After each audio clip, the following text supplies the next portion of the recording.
at the forefront of politics. Our enemy is Trump. He is the enemy. We got to unite. If we're not a united party, we lose to Trump. On the front lines of activism. There's certain fights, if we don't engage, they win. This is a fundamental question of who we are. And delivering your daily dose of comedy. Donald Trump, when he had his physical, they had his blood pressure, and mine is higher than his. Oh. And the irony is mine is higher because of him. From the blue wave. We flipped enough seats to take control of the House. We control the House. To 2020 and beyond. This is the Dean Obeidallah Show on Sirius XM Progress, Channel 127. And welcome to Dean Obeidallah Show, brothers and sisters of the resistance. Wednesday, June 26th. I'm Dean Obeidallah, still desperate to be your MBFF. I'm there for you, and I hope you're there for me. On Twitter, at Dean Obeidallah. Facebook.com/Dean of Radio. Drop me an email anytime. Dean@deanofradio.com. Magic numbers down to 496. 496 days to the most important election of our lives. And we know that. That's when we begin to erase this nightmare known as Trump and start to marginalize and decimate Trump, what is essentially Trumpism, which we're going to have to do it. It's up to us. We have to do it. And obviously tonight is the big step in that direction. We're going to have the first Democratic debate tonight and tomorrow, 9 p.m. to 11 p.m. Eastern time, both times.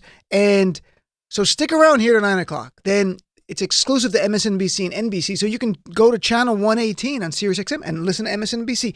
Then come right back when it's over, and Jorge Oliveros will be here, and Michelangelo Signorelli will be live from Miami in the spin room where the debate's held, right outside the debate room at the venue. So he's going to be catching up with surrogates, some candidates. It's going to be exciting. You'll get an inside look of what's going on behind the scenes. Listen to the surrogates spin away. And it's good. Tomorrow night, the exact same thing. And tonight, we'll talk about your view of the debate. And tomorrow, obviously, we're going to cover it in great deal because I really want to hear your reaction as the progressive base, the Democratic base, to what we see tonight. But I want to update some things from last night. In the last two nights, we've been talking about the horrific, inhumane human rights violations by the Trump administration and the way they are not caring for children in their control. Last night, three things happened that update the story, and something I researched because a caller brought it up last night and I thought it was very interesting and I didn't have the answer, and I looked it up and I'll share some of that. So three things happened last night. Late last night after the show, the Democrats in the House passed a $4.5 billion border funding bill, and it's something Speaker Pelosi wanted. It's not just giving Trump $4.5 billion and telling him to do what he wants with it. It's got a lot of restrictions on how the money can be spent. It also creates certain minimums and protocols for how you deal with the children in their care. And it would actually bar from the government contracting with any kind of private contractors who don't provide adequate accommodations for the kids and food and personal items for everyone who's there, not just the kids, but toothbrushes, routine medical care, and such. It provides no money for Trump's wall. Zero money. Trump has vowed to veto that bill because it treats the migrant children like, well, human beings. And that's not what Trump wants. And I'm being blunt. He doesn't see them as humans and he doesn't want them treated as human beings. Now, the Senate, a short time ago, a few hours ago, passed their own bill funding $4.5 billion. Now, it passed overwhelmingly 84-8.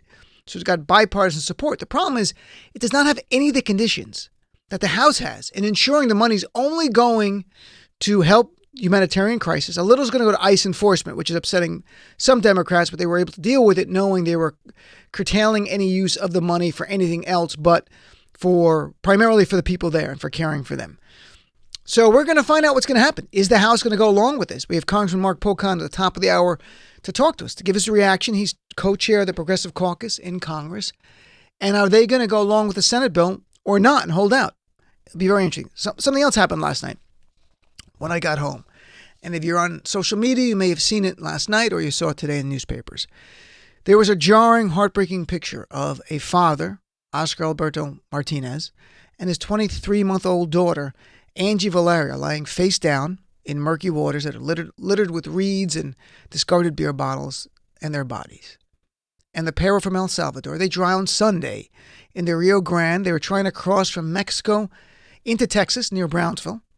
And if you read the story, it's one of the most heartbreaking things I've ever seen, I've ever read. It's very hard to even talk about in more detail without getting too emotional. So it's horrific. And you might say, well, how does this impact the Trump administration? Well, as Beto O'Rourke made it very clear today, and other officials, but Beto came out very clearly and said, Trump is responsible for these deaths, adding, as his administration refuses to follow our laws, preventing refugees from presenting themselves for asylum at our ports of entry, they cause families to cross between ports, ensuring greater suffering and death, adding, at the expense of our humanity, not to benefit of our safety.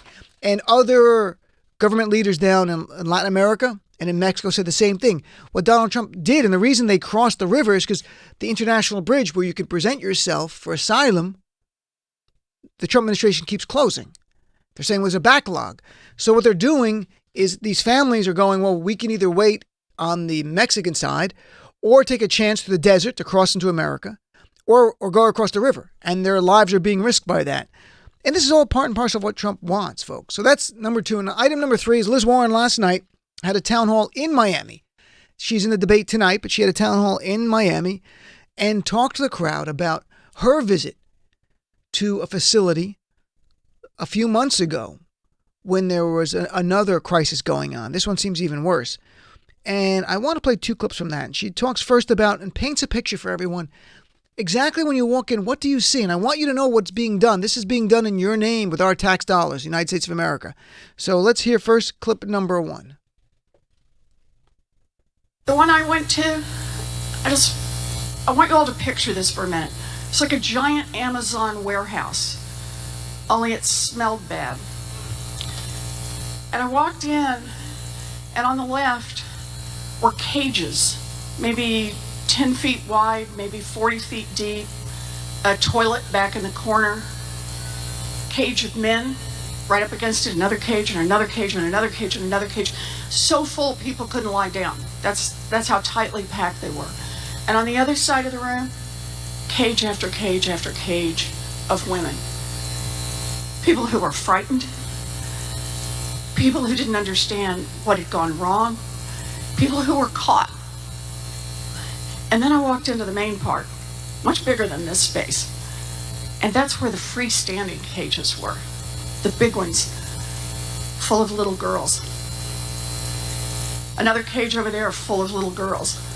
A cage over here full of little boys. Just children. And they had nothing. They were on a concrete floor. They had aluminum foil blankets. And they were all just sitting. No books, no toys, nothing. So there she is painting a detailed picture of what she saw when she went there and exactly what is going on there. And then she talks about meeting a mother who talks about why and who was carrying her toddler. And why were they there? Why did they make the trek from Central America all the way to the United States of America? What was going on? I think this is important to hear because we don't hear this story much. So here's clip number two. The mamas with the little babies, the mamas with the nursing babies. And I talked to them. I talked to a woman who said she had lived in Central America, wanted to stay there, but she gave a drink of water to a police officer and someone spotted her. And they sent the word to the gangs that she was working with the police. And when the word came back to her, she knew that meant that she and her child would be killed. So she wrapped her baby in a blanket and ran for the border and kept running until she reached what she thought was a country that would provide help. So this is a bad time in America's history. Our government is supposed to reflect our values. Our government is supposed to keep us safe.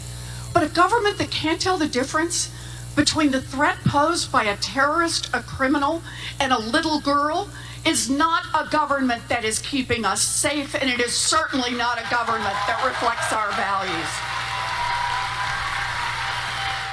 And Senator Warren went today to visit detention centers in Florida. Homestead's one of the biggest ones where there are migrants there. And she got very emotional there. And the crowd was clearly emotional. If you watch the video, you can see the tears in their eyes. The way she tells the story is very, very moving about it. And I think she makes a great point. Are these American values? Are these the values you believe our nation should represent? The idea of caging children, caging parents, 6 children have died in the last 8 months in the custody of the Trump regime. And I call it a regime on purpose. It's not an administration. It's a regime. How many died in the 10 years before that? 0. It's not happenstance, folks. It's cruelty and callousness coming from the top down.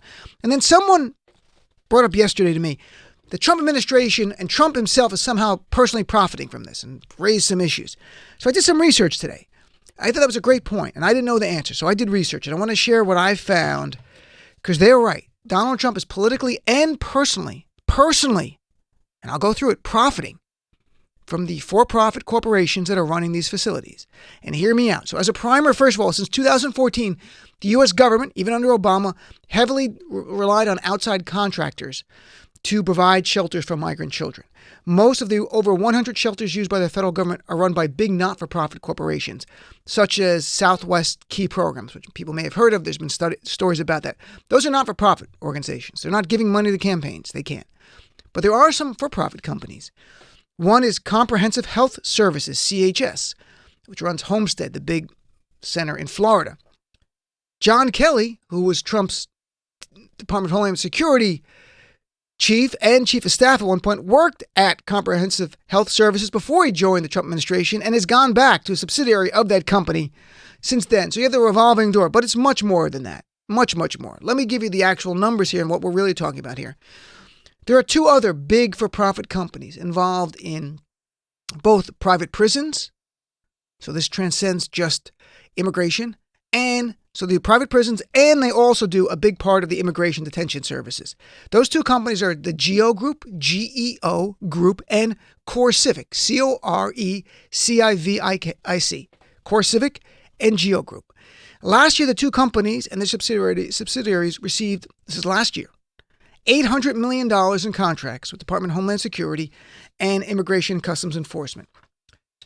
Specifically, like the GEO Group, I'll just call them GEO from now on, maintains 11 centers, ICE processing centers.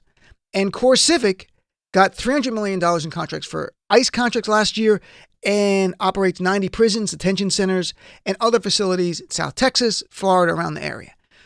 So how much do these 2 groups, the GEO Group and CoreCivic, contribute to Donald Trump and the Republicans?